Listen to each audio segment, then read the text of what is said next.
Do you struggle to understand how to acknowledge your accomplishments and the part that you played without getting cocky? If so, stay tuned and I will teach you how to celebrate your accomplishments without being prideful today.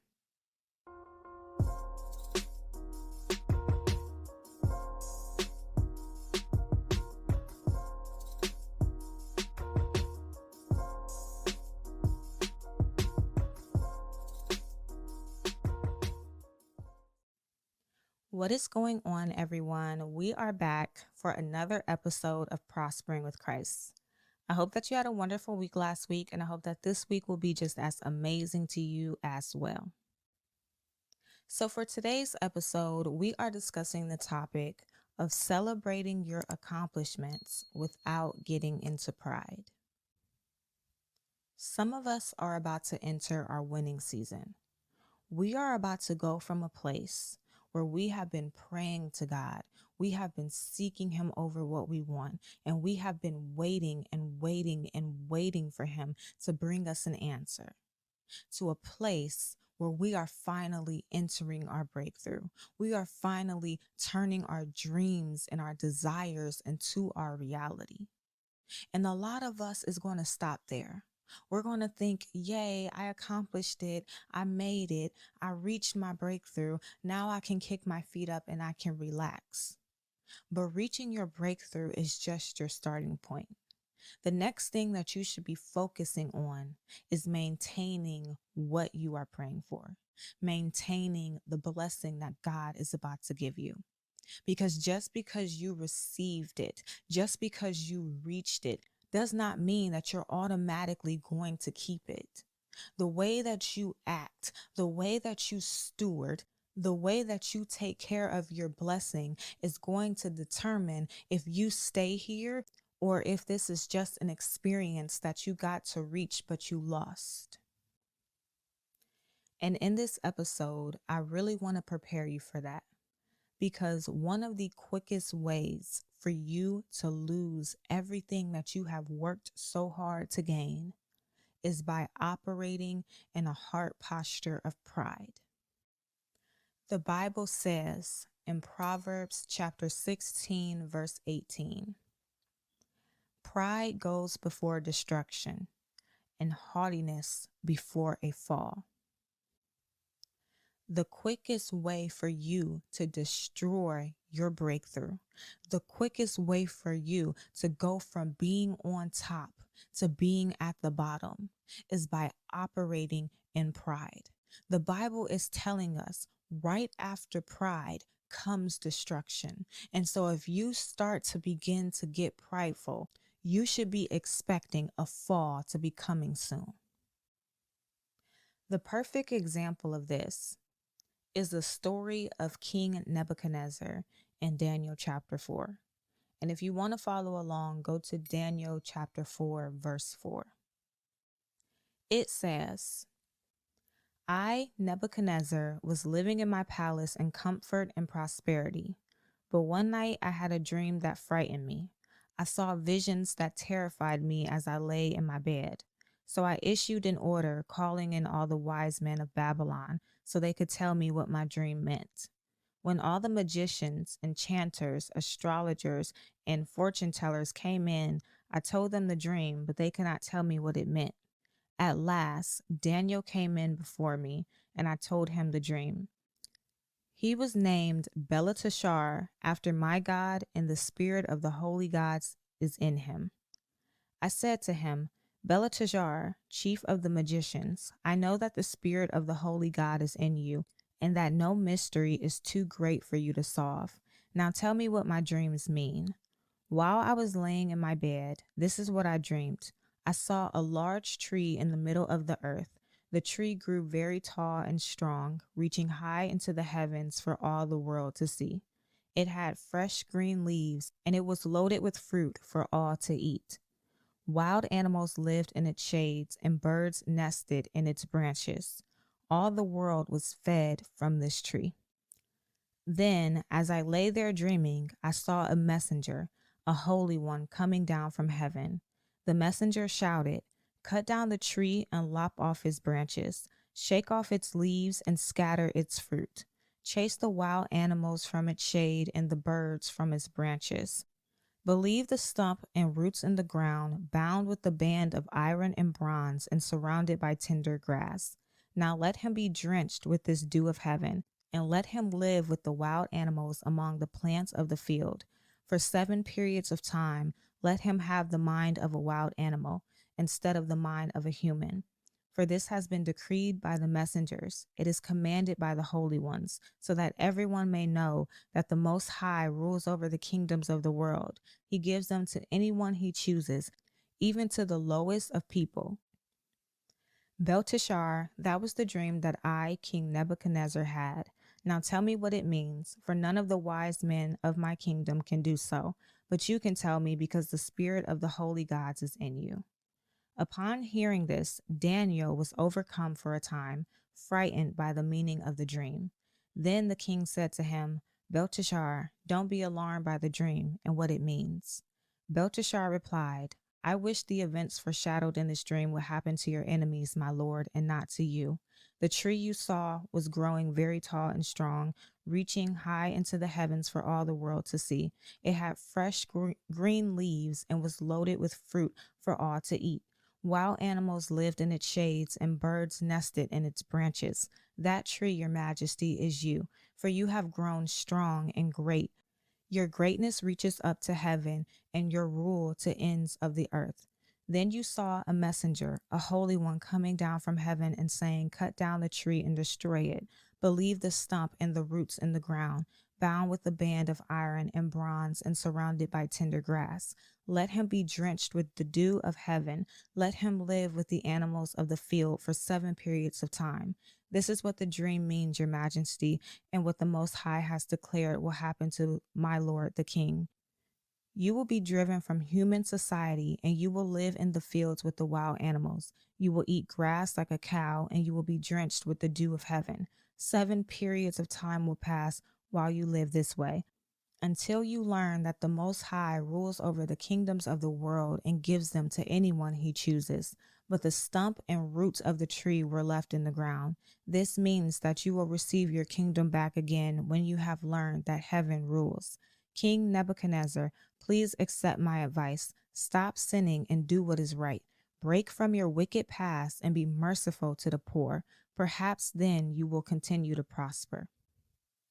But all these things did happen to King Nebuchadnezzar. 12 months later, he was taking a walk on the flat roof of the royal palace in Babylon. As he looked out across the city, he said, Look at this great city of Babylon. By my own mighty power, I have built this beautiful city as my royal residence to display my majestic splendor. While these words were still in his mouth, a voice called down from heaven, O King Nebuchadnezzar, this message is for you. You are no longer ruler of this kingdom. You will be driven from human society. You will live in the fields with the wild animals, and you will eat grass like a cow. 7 periods of time will pass while you live this way, until you learn that the Most High rules over the kingdoms of the world and gives them to anyone he chooses. That same hour, the judgment was fulfilled, and Nebuchadnezzar was driven from human society. He ate grass like a cow, and he was drenched with the dew of heaven. He lived this way until his hair was as long as eagle's feathers, and his nails were like birds' claws. After this time had passed, I, Nebuchadnezzar, looked up to heaven. My sanity returned, and I praised and worshiped the Most High and honored the one who lives forever. His rule is everlasting, and his kingdom is eternal. All the people of the earth are nothing compared to him. He does as he pleases among the angels of heaven and among the people of the earth. No one can stop him or say to him, What do you mean by doing these things? When my sanity returned to me, so did my honor and glory and kingdom. My advisors and nobles sought me out, and I was restored as head of my kingdom with even greater honor than before. Now I, Nebuchadnezzar, praise and glorify and honor the King of heaven. All his acts are just and true, and he is able to humble the proud. King Nebuchadnezzar took a huge fall. going from being the most powerful man in his country, the king that ruled over his country, to living in the wild with the animals, not having no money, not having no good hygiene, living like a dog. And one thing that I find so amazing about this story is that God was going to allow that to happen to him, but God was so merciful that he tried to warn King Nebuchadnezzar before it came to pass. He sent Daniel. Just think about what Daniel said to him. It was verse 27. He said, King Nebuchadnezzar, please accept my advice. Stop sinning and do what is right. Break from your wicked past and be merciful to the poor. Perhaps then you will continue to prosper.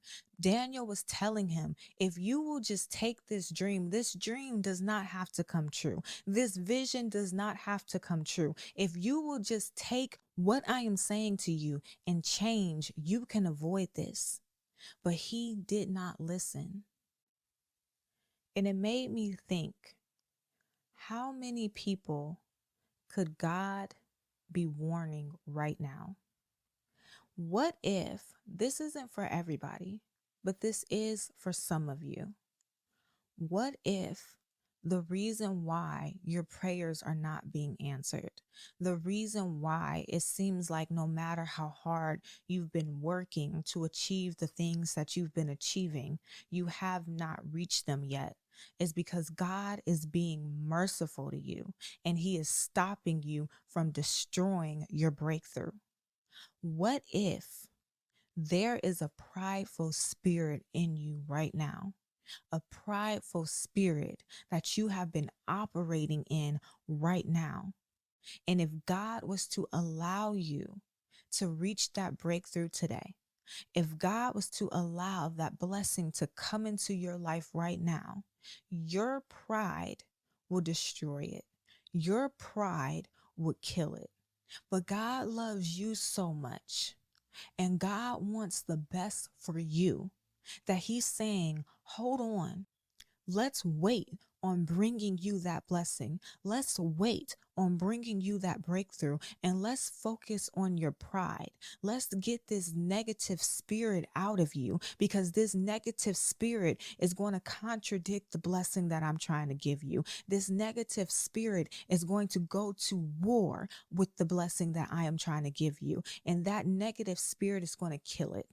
That negative spirit is going to win the battle, and that negative spirit is going to break everything that I am trying to do for you. Sometimes we get cocky before we even accomplish the goal, and that could be for many different reasons. It can be because we don't know how to decipher the difference between being confident in God and being in pride. We don't know how to decipher the difference between being happy and proud of ourselves and being in pride. And our lack of understanding is making us operate from the wrong spirit. And that spirit of pride is blocking God from bringing us our breakthrough. I want to read you another story. And if you want to follow along, go to 1 Kings chapter 20, verse 1 through 11. It says, about that time, King Ben-Hadad of Aram mobilized his armies, supported by the chariots and horses of 32 allied kings.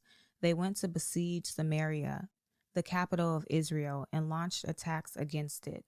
Ben-Hadad sent messengers into the city to relay this message to King Ahab of Israel. This is what Ben-Hadad says: your silver and gold are mine, and so are your wives and the best of your children. All right, my lord the king, Israel's king replied. All that I have is yours. Soon Ben-Hadad's messengers returned again and said, this is what Ben-Hadad says: I have already demanded that you give me your silver, gold, wives, and children. But about this time tomorrow, I will send my officials to search your palace and the homes of your officials. They will take away everything you consider valuable. Then Ahab summoned all the elders of the land and said to them, "Look how this man is stirring up trouble. I already agreed with his demand that I give him my wives and children and silver and gold. Don't give in to any more demands," all the elders and people advised. So Ahab told the messengers from Benhadad, "Say this to my lord the king. I will give you everything you asked for the first time, but I cannot accept this last demand of yours." So the messengers returned to Benhadad with that response. Then Benhadad has sent this message to Ahab: "May the gods strike me and even kill me if there remains enough dust from Samaria to provide even a handful for each of my soldiers." The king of Israel sent back this answer: "A warrior putting on his sword for battle should not boast like a warrior who has already won." When I read verse 11, I got chills. That was a powerful statement. A warrior putting on his sword for battle should not boast like a warrior who has already won. You haven't even won the battle yet you're getting cocky, and that is your biggest downfall. See, pride is the downfall to destruction for many different reasons. It's not just because God allows it. It's not just because God has the power to allow you to fall. You also have a part to play in why you fall. See, when you start to operate in pride, you start to let your guard down because you believe that you have already won. So you are no longer thinking strategically. You are no longer thinking like a soldier. You are no longer thinking like somebody who needs to win the fight. You are thinking like somebody who already won. See, when you already won, you're celebrating. When you already won, you're boasting. When you already won, you have your feet kicked up and you're relaxing. But little do you know, your enemy is thinking strategically. Your enemy is thinking like somebody in the battle, and they are strategically making plans to knock you off course, to attack you. And because you are not prepared, you lose the fight. Cockiness is a distraction, and it is the easiest way for you to get defeated. And that is the reason, aside from God allowing it, that is the reason why we fall. For some of us who have already been acting in cockiness before we even reached our breakthrough, that is the reason why you are struggling to reach your breakthrough, because you're not thinking strategically. You're thinking like somebody who can kick their feet up. But news flash, you have not reached that destination yet. Now is not the time to kick your feet up. Now is not the time to sit there and dance and celebrate. Now is the time to think like a warrior who is in the middle of a battle and they are trying to win. Cockiness is going to destroy you. And for some of you, cockiness is already destroying you. And so it's time for you to learn how to be grateful and how to celebrate your accomplishments without being cocky and without getting into pride. Are you enjoying this episode so far? Is this episode teaching you how to celebrate your accomplishments without getting into pride? If so, then I want you to do me two favors. Favor number one, I want you to leave a review. You can leave a review on Apple Podcasts, Spotify, or wherever you are listening to this episode. Leave an honest review and let me and others know how you are enjoying the show. And favor number two, if you know anyone who has been struggling to decipher the difference between celebrating their accomplishments and acting out of pride, then I want you to send this episode to them. Let this episode motivate and encourage them the same way that it is motivating and encouraging you. Now let's get back to the show. And I really don't want you to listen to this and think, if I'm on the road to achieving my breakthrough, it's wrong for me to be confident that I'm going to achieve it. Or if I have already achieved my breakthrough, then it's wrong for me to be happy, or it's wrong for me to celebrate, because that is not the case. You have to learn how to decipher the difference between being confident and happy and prideful and cocky. And the best way for you to decipher the difference is by doing self reflection and looking at your heart posture. So when you think about your journey to your breakthrough, when you think about if you already achieved, your blessing, when you think about that blessing, what is the intent behind your emotions? If you're feeling happy, if you're feeling confident, if you're feeling cocky or whatever you're feeling, what is the intent behind those emotions? What about it is making you feel that emotion? So let's say, for example, that when you are looking at your breakthrough, you feel happy. What about it is making you feel happy? Do you feel happy because you finally got it? Do you feel happy because you went through a lot to get this and it's like, wow, it actually came true? Or do you feel happy because now you get to look down on other people? Do you envision yourself with your breakthrough being around people who you used to be around, or being around people who don't have the breakthrough that you have? And you imagine yourself looking down on them. And that makes you feel happy inside. That makes you feel satisfied inside. That makes you feel like you are better than them. What is the intent behind the emotion? What is making you feel that emotion? And do not feel embarrassed to be honest with these answers. Because, yes, some people might think that you are not a good person for feeling that way, but you do not have to publicly share your answers with anyone. Because if you start to realize, oh, I feel happy because I can finally think I'm better than people, I feel happy because I can put other people down. Your responsibility is to take that emotion and take that intent to God and say, God, this is how I'm feeling. I recognize that this is wrong. Help me. You don't have to go to social media. You don't have to go to your family. You don't have to share this with anybody. The only person that you need to share this with is the person who can help you, which is God. So don't be ashamed to be honest about the intent behind your emotions, or to be honest about any of the questions that I'm going to have you ask yourself to develop self-awareness about yourself. The next thing that you want to ask yourself is, what is the focus behind why you want that breakthrough? What is the focus that you're going to feel when you get that breakthrough? Are you going to be genuinely happy because you overcame so much? You broke generational curses. You accomplished something that you've been desiring for so long. You actually seen God's hand move in your life. Or could the focus be, I want validation? Maybe I didn't fit in with my family. Maybe there was a group of people that I went to school with and they didn't accept me. But when I get this breakthrough, when I reach this destination, they'll finally let me in the circle. They'll finally accept me. They'll finally want to be around me.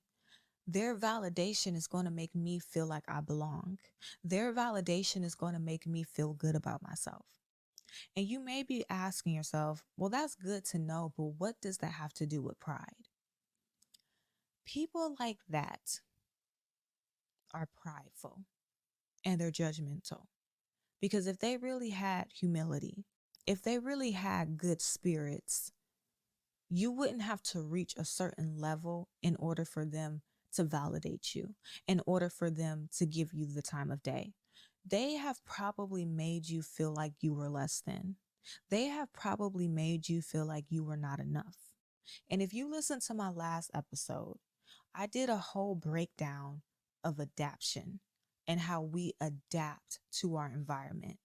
So if you start getting into those circles, you're going to start taking on their mentality. You're going to start to adapt to their ways. And you're going to start adapting to their way of being prideful and thinking you're better than people. And that's going to open a door to your downfall. The next question that you want to ask yourself is, what is your attitude towards your blessing? Do you feel arrogant and entitlement? Or do you feel humility and appreciation? When you get your blessing, are you going to feel like it's about time? I should have been had this. I've been deserved this. Or are you going to feel appreciation? Like, God, I didn't understand why you gave it to me now. But now that it came, I realized that it came at the right time. God, I realized that you didn't have to do anything for me. You could have allowed me to suffer.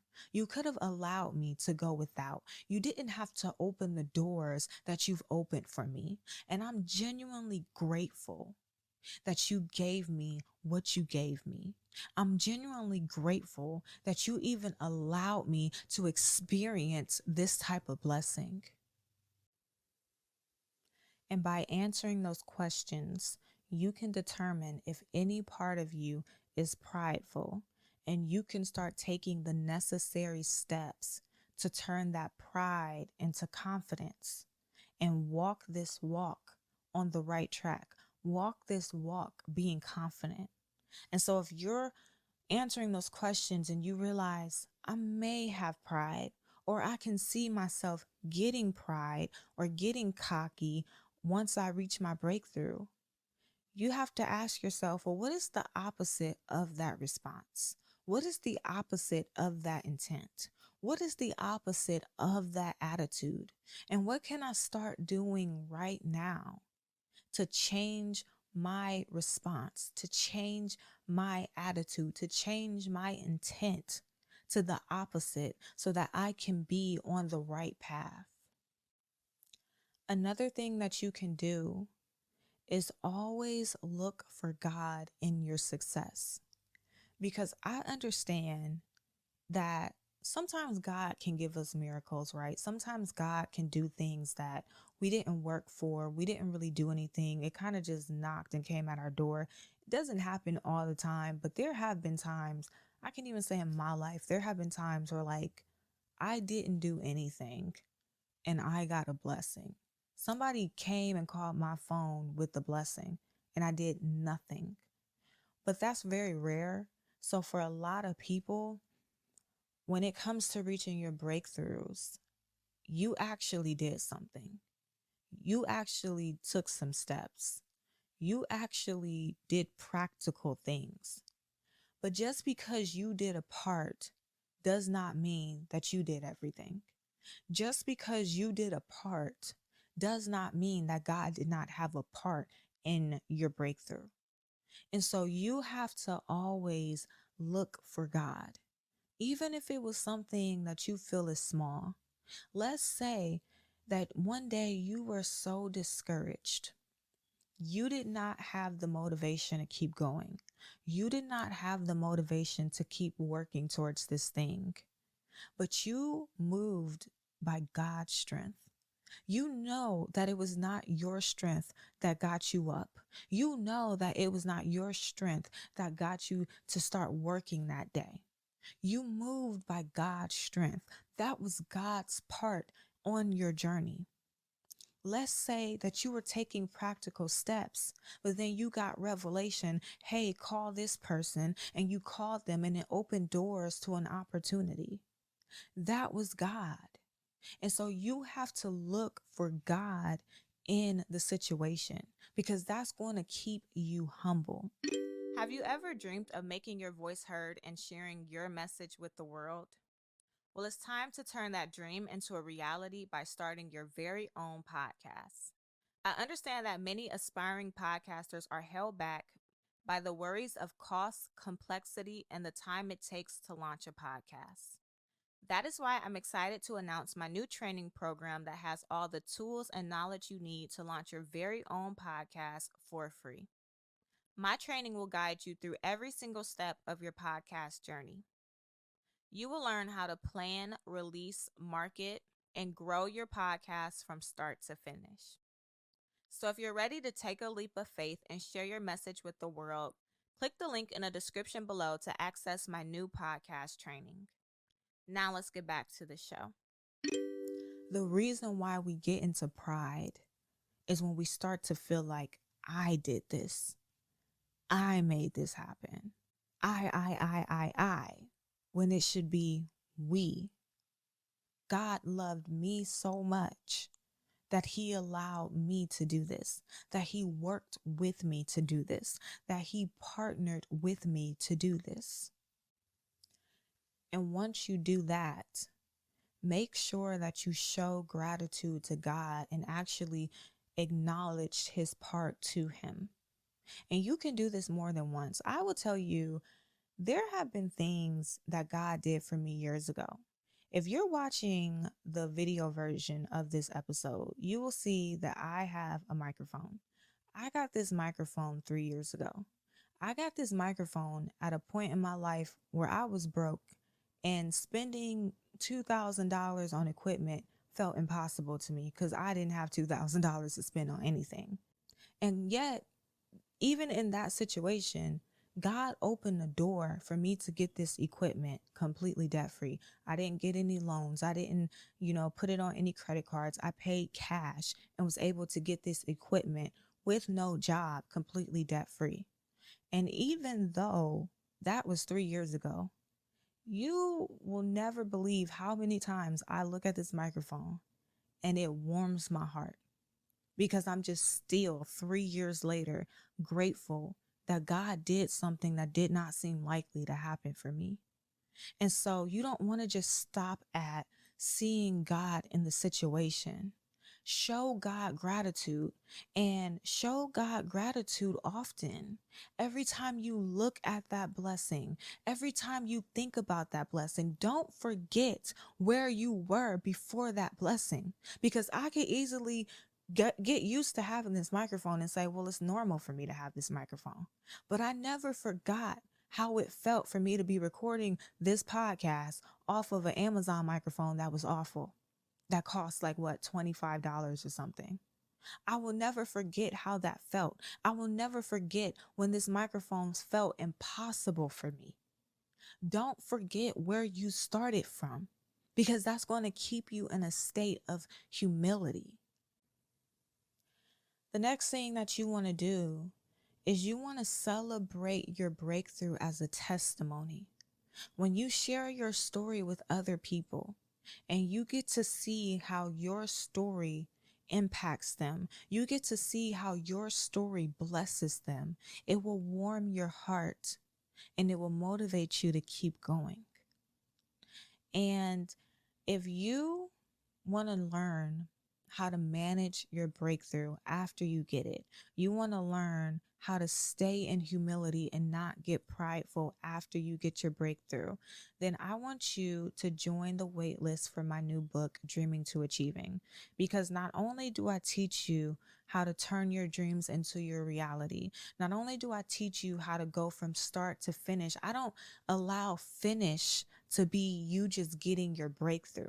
Finish for me is maintaining that breakthrough. And so you're going to learn the practical things that you need to do and the things that you don't need to do to maintain your breakthrough and sustain it and successfully live in that new reality.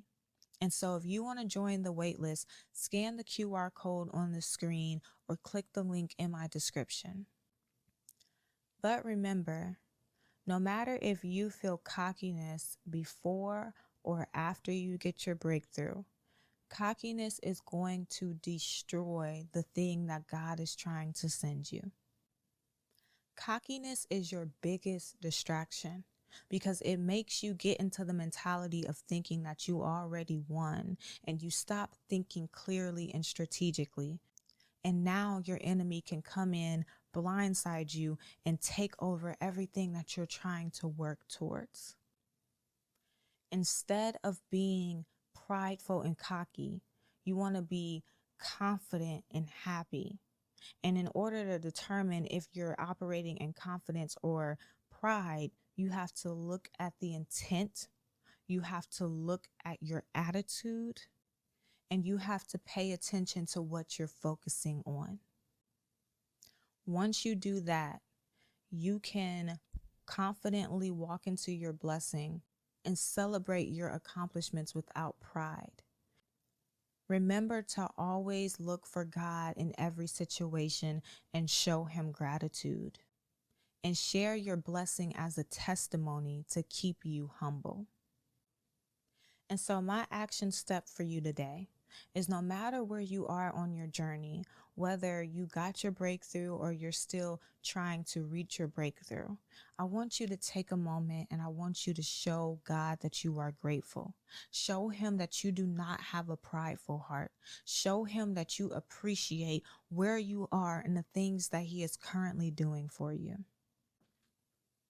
But that's all I have for you today. If you enjoyed this episode, make sure that you subscribe so that you get a notification every time a new episode is released.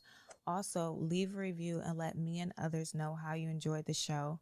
And if you want to stay connected, follow me on YouTube, TikTok, Facebook, and Instagram at Prospering with Christ. But that's all I have for you today, and I will see you next.